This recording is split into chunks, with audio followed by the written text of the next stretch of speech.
اللہ رب العزت نے زندگی کی یہ صبح اور شام اور راتوں کا آنا، دن کا جانا،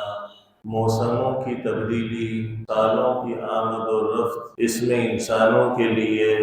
نصیحت کا، نشانیوں کا سامان رکھا ہے۔ ان فی اختلاف اللیل والنہار، قرآن میں اللہ فرما رہے ہیں کہ یہ دن اور رات کی آمد و رفت میں،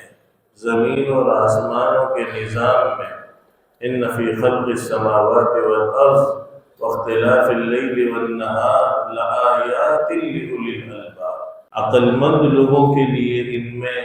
نصیحت کا سامان ہے، بڑی نشانیاں ہیں۔ اللہ یہ کیوں موسم تبدیل کرتے ہیں؟ ایک تو دنیا کا نظام ہے، دنیاوی نظام اللہ کے موسموں کے نظام سے، سورج و چاند کی آمد و رفت سے،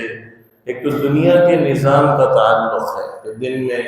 روزی کے لیے تم نکلو اور رات میں تم آرام کرو، اور سورج کی تپش سے موسم کے پھل پکتے ہیں، اور چاند کی کرن سے پھلوں کے اندر مٹھاس پیدا ہوتی ہے، اور اسی طریقے سے موسم سرما میں برف جم جاتی ہے، پھر موسم گرما میں وہ پگھلتی ہے، اور اس سے وہ نہروں کی صورت میں اور کنووں کی صورت میں انسانوں تک اس کا پانی پہنچتا ہے۔